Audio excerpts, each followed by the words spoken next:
아멘. 대단히 감사합니다. 여러분 오늘 찬양대 찬양을 들으면서 어떤 마음이 드셨습니까? 나의 기도로 이 나라를 살릴 수 있다면 기도하지 않는 죄를 범치 않겠다. 우리의 기도로 이 땅을 회복할 수 있다면 기도를 멈추는 죄를 범하지 않겠다. 이제 기도하고 싶은, 기도해야겠다라는 마음이 드는 찬양입니다. 성가대에게 다시 한번 감사드립니다. 감기 다 나았습니다. 지난주에 감기 때문에 어떻게 예배를 드렸는지 잘 기억이 나지 않습니다. 그러면서 오늘 기도의 제목처럼 건강에 대해서 다시 한번 생각하는 계기가 되었던 것 같습니다. 사람이 아프다 보면요, 단순한 병임에도 불구하고, 단순한 감기임에도 불구하고 너무 아프다 보면 혹시 이런 병이 아닐까, 저런 병이 아닐까 생각이 들기도 합니다. 그래서 어제 주일날 예배를 마치고 집에 가서 응급실에 갔더니 응급실에 가서 다시 피검사를 했습니다. 혹시 제가 좀 간 수치가 안 좋을지, 신장 수치가 안 좋을지, 염증은 있을지, 이런 걱정으로 피검사를 하고 돌아온 기억이 있습니다. 근데 여러분, 저만 그럴까요? 여기서 더 나아가서 조금만 더 몸이 이상해도 이런저런 병이 아닐까 사람들은 생각하며 인터넷으로 그 정보를 찾아보기도 하고 이 병원, 저 병원을 다니며 병원 쇼핑이라는 것을 다니는 사람도 있습니다. 이런 사람들을 보통 우리는 건강 염려증이 있는 사람, 이렇게 말하기도 합니다. 현대의학이 과거보다 굉장히 발달했음에도 불구하고 많은 사람들은 오히려 건강 문제 때문에 병원을 더 많이 찾게 됩니다. 이런 현상이 사회적으로, 집단적으로 팽배하게 되면 우리는 이것을 건강 증후군이다, 이렇게 말하기도 합니다. 증후군이라는 건 병리학적인 용어인데 집단적으로 나타나는 병적인 증세, 이렇게 말합니다. 오늘날 살아가는 우리들은 건강 문제에 관해서 집단적인 병적인 증후군 증세를 나타내고는 있지 않을까라는 생각을 하게 됩니다. TV를 틀면 건강에 관한 프로가 인기, 시청률이 높습니다. 뿐만 아니라 어떤 프로에서 어떤 식물이 좋다, 어떤 음식이 좋다라고 하면 그 시간, 동시간대에 이상하게 홈쇼핑에서도 그 음식을 팔고 있는 것을 보게 됩니다. 어떤 프로에서 어떤 음식이 좋다 또 나오면 시장에 그 음식이 공인합니다. 신구 목사님이 하루는 어느 날 이런 얘기를 합니다. 아버지 때문에 너무 힘들다는 겁니다. 왜요? 그랬더니 아버님이 굉장히 돈을 쓰는 거에 인색하신 분이랍니다. 그런데 그 집에 가보면 못 보던 물건들이 하나씩 생긴답니다. 뭐냐면 어르신들이 가는 그 건강 이렇게 해주는 데 있잖아요.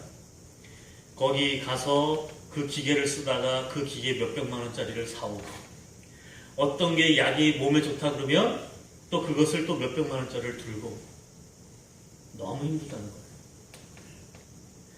그만큼 건강에 관해 많은 사람들이 신경을 쓰고 살아갑니다. 그런데 우리의 삶에 너무 애착이 지나치거나 오로지 육신이 건강해서 이 땅에서 오래 살려고 안간힘을 쓴다는 것은 어떻게 보면 성도로서, 그리스도인으로서 한번 생각해 볼 일입니다. 몸에 좋다면 뱀이고 개구리고 다 잡아먹어서 멸종 위기종이 되는 것을 우리는 종종 보게 됩니다. 이런저런 이야기를 해도, 그래도 아무리 생각해도 그래도 건강은 중요한 것 같습니다. 이런 말이 있습니다. 재산을 잃으면 조금 잃은 것이고, 친구를 잃으면 많이 잃은 것이고, 건강을 잃으면 모든 것을 잃은 것이다. 사실 우리들에게 있어서 건강처럼 중요하지 않은 것은 없습니다. 아무리 부귀영화가 있고 권력이 있고 하더라도 건강을 잃어버리면, 건강을 잃어서 자리에 누워버리면 그 무엇이 소용이 있습니까? 그래서 사람들은 건강을 위해서라면 돈을 아끼지도 않고 정성을 다해서 건강을 지키려고 합니다. 한국보건사회연구원에서 우리나라 온 국민들을 조사를 했더니 우리나라 국민의 56%가 한 가지 이상의 만성 질병을 가지고 살아간다고 말합니다. 다시 말하면 성인 2명 중에 1명은 만성적인 질병을 가지고 있다는 거예요. 고혈압이든 당뇨든. 오늘날 현대인들이 질병에 시달리고 산다는 건 사실인 것 같습니다. 그래서 자신의 건강에 관심을 가지고 건강을 지켜가는 것은 대단히 중요한 일입니다. 그리고 건강은 건강할 때 지켜야 합니다. 건강을 잃고 그 건강을 다시 회복하려고 하면 너무나 많은 비용과 너무나 많은 노력들이 소비되기 때문입니다. 사랑하는 성도 여러분, 여러분들은 아무쪼록 2019년 한 해에도 건강하시기를 바랍니다. 그리고 건강을 지키기 위해서 노력하시기를 바랍니다. 몸에 해로운 술이나 담배는 삼가하는 게 좋습니다. 그리고 지나친 노동도 건강을 해치기 쉽습니다. 적당한 휴식이 필요합니다. 그래서 하나님은 어떤 면에서는 성도들의 건강을 지키기 위해서 안식일을 지키게 하셨던 겁니다. 저는 지금까지 여러분에게 육신의 건강에 대해서 말씀드렸습니다. 그런데 오늘 우리는 육신의 건강에 대해서 배우기 위해 이 자리에 모인 게 아닙니다. 우리는 이 자리에 신령한 예배를 드리기 위해 모였습니다. 성도는 속사람인 영혼이 건강해야 합니다. 영혼은 죄 때문에 병들어 썩어가고 있는데 육신만을 위해서 온갖 것을 다 먹으며 몸에 좋다는 것은 아무리 많이 돈이 들어도 서슴없이 사들이는 모습을 보며 안타까울 수밖에 없습니다. 사도 바울은 믿음의 아들이고 젊은 목회자인 디모데에게 이렇게 말했습니다. 경건에 이르도록 내 자신을 연단하라. 육체의 연단은 약간의 유익이 있지만 경건은 범사에 유익하니 금생과 내생의 약속이 있느니라. 겉사람의 건강을 위해서는 육체의 연단을 하는 것, 보약을 먹는 것, 이런 것들이 때로는 필요하지만 또 그런 것들이 육신을 위해서는 약간의 도움이 되지만 그러나 속사람을 강건하기 위해서는 경건함, 이것이 필요하다라고 말하고 있습니다. 이 경건함은 현실이나 너희의 내세에게 약속이 있는 축복이 된다, 이렇게 말합니다. 사랑하는 성도 여러분, 정말 건강하게 살고 싶으면 우선적으로 영혼의 건강부터 챙기시기를 바랍니다. 오늘날 많은 사람들이 영혼의 병 때문에 아파하고 있습니다. 과거 30년, 40년 전보다는 물질적으로는 놀라울 정도로 풍요로운 삶을 살아가고 있지만 오히려 마음은 점점 병이 들어가고 있습니다. 많은 사람들이 우울증으로 고생하고 있습니다. 많은 사람들이 신경쇠약으로 정신과를 찾습니다. 종종 TV에서 나오듯이 정신분열증 때문에 사회에서 무리가 일어납니다. 자신의 감정 하나 조절하지 못해서 감정 분노 조절 장애 때문에 많은 사람들을 상하게 하고 죽이는 걸 우린 뉴스에서 종종 보게 됩니다. 건강하게 자랄 수 있는 아이들이 부모들의 너무 많은 과도한 기대와 교육 때문에 주의력 결핍증에 걸려 일상을 살아가지 못하는 것을 보게 됩니다. 사람들의 질시와 폭력 때문에, 그리고 상대적인 비교에 오는 압박 때문에, 그리고 사건 때문에 PTSD에 걸려 평생을 고통스러워하는 사람들을 우리는 종종 보게 됩니다. 영혼이 건강해야 정신이 건강해지고요. 정신이 건강해야 육신도 건강해집니다. 어떻게 보면 육신의 모든 병은 마음의 병 때문에 오는 경우가 많이 있습니다. 여러분, 그러면 우리는 어디서부터 시작해야 건강해질까요? 우리는 영과 혼과 육을 가진 존재들입니다. 영은 하나님과 교통할 수 있는 것이 영입니다. 혼은 우리가 흔히 생각하는 마음이요, 이성으로 작동되는 걸 혼이라 말합니다. 이 혼의 지배를 받는 게 육체입니다.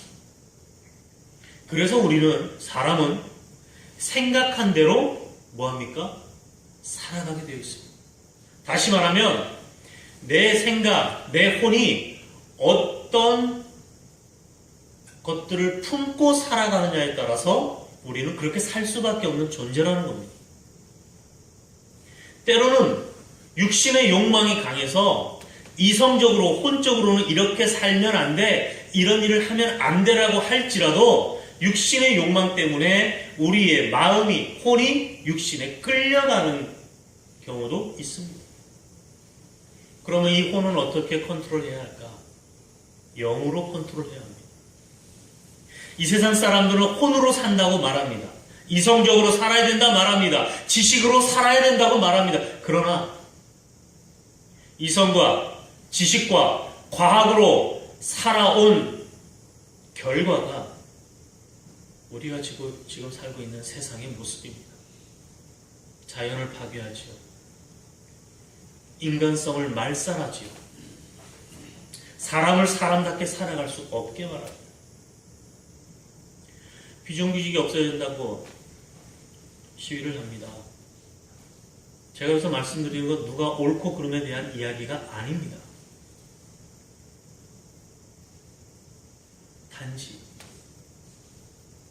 내가 더 많이 가지기 위해서, 상대에게 조금 주기 위해서 그 사람을 위험에 노출시키고 죽음을 맞게 한다면 그건 악이지요. 어떤 분이 이런 이야기를 합니다.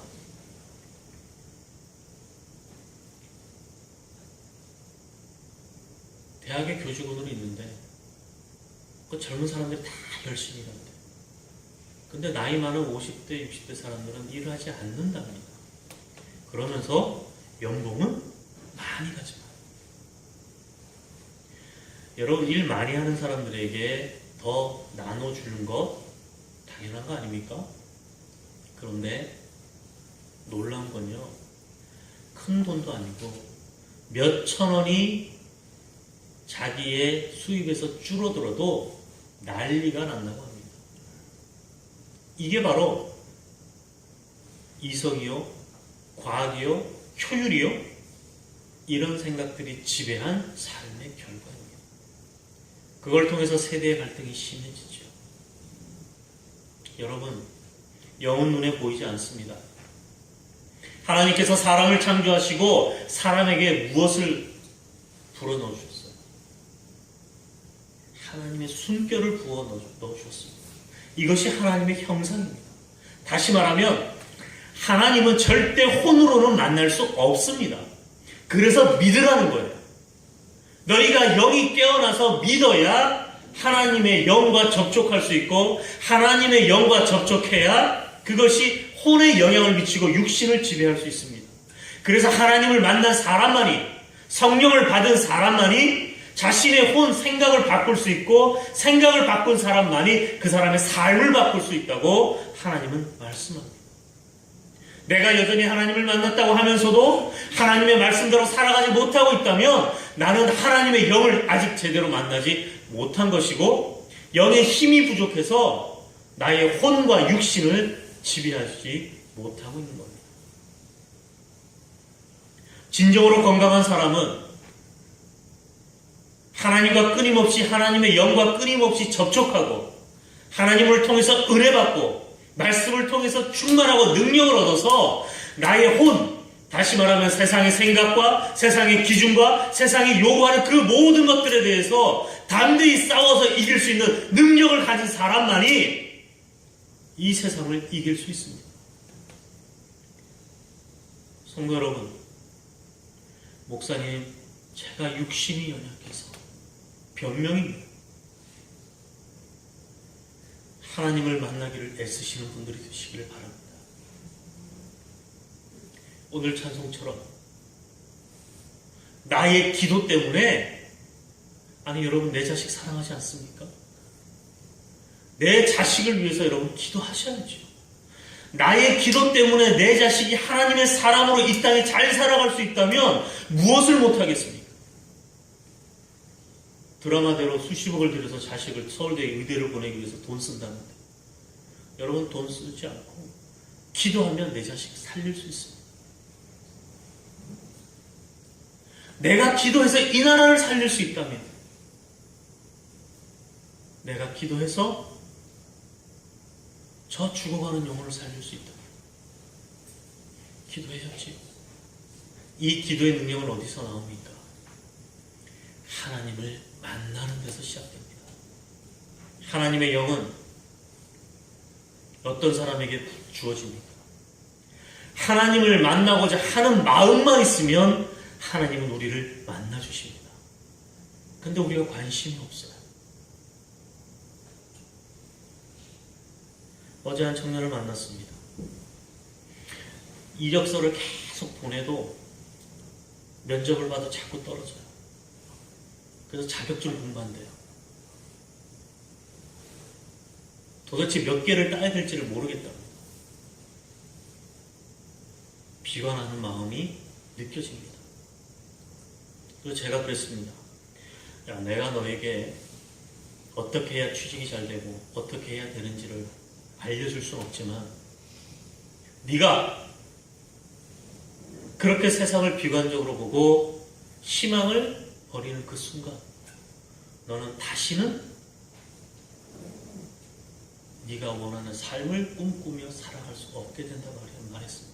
저도 그 청년이 어떻게 살아야 할지 잘 모르겠어요. 그러나 확신이 드는 건 아무리 그럴지라도 믿음의 사람은 하나님을 만나고자 하고 하나님을 향한 마음이 있으면 반드시 하나님께서 그 삶이 기쁘고 행복한 걸 누릴 수 있게끔 환경을 변화시켜 주시든 그 사람의 마음을 변화시켜 주시든 반드시 하나님께서 인도해 주신다는 겁니다. 여러분 하나님을 만나시기를 바랍니다. 하나님을 찾고 찾으시길 바랍니다. 아무리 불러도 대답 없는 것 같아도 내가 하나님께 무릎 꿇고 기도하여 부르면 하나님은 하나님의 때에 반드시 여러분들을 만나주시고 잠을 자는 내 영혼을 깨워주셔서 내 영혼에 능력을 더하셔서 세상에 자꾸 끌려가고자 하는 나의 혼을 영으로 붙들어 주시고 그 변화시킨 그 영으로 말미암아 이 세상에서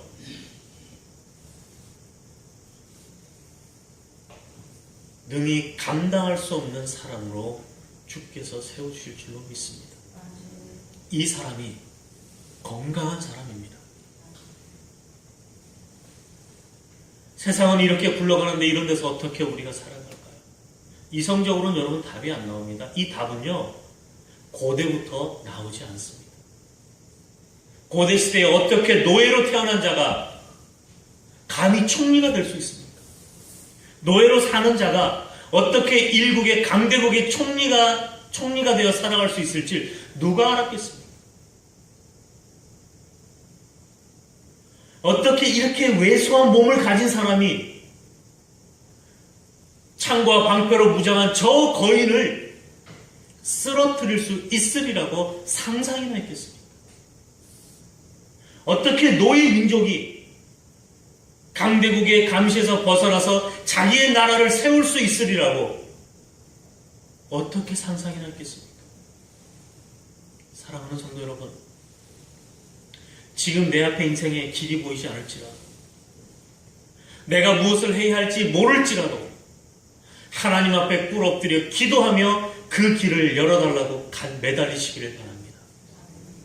내 계획에 맞춰달라고 기도하는 것이 아니라, 하나님, 내 계획이 이렇습니다. 이렇게 살고 싶습니다. 하나님, 이 계획이 맞든 틀리든 하나님께서 내가 계획하는 걸 주께 기도드렸사오니 주님께서 주님의 계획에 나를 바꿔서 이끌어 주시옵소서라고 기도하시기 바랍니다.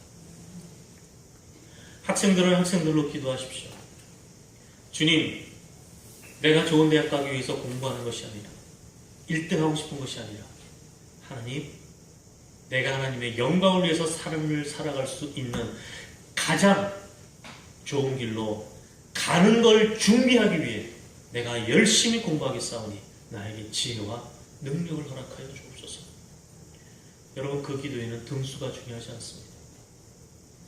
내가 하나님의 이끌림에 갈 순종한 마음이 있느냐 없느냐가 중요합니다.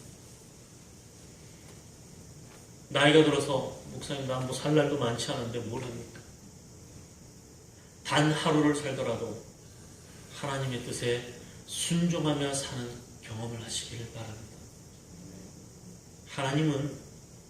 주님은 네가 얼만큼 세상에서 업적을 이뤘느냐에 관심이 없으십니다.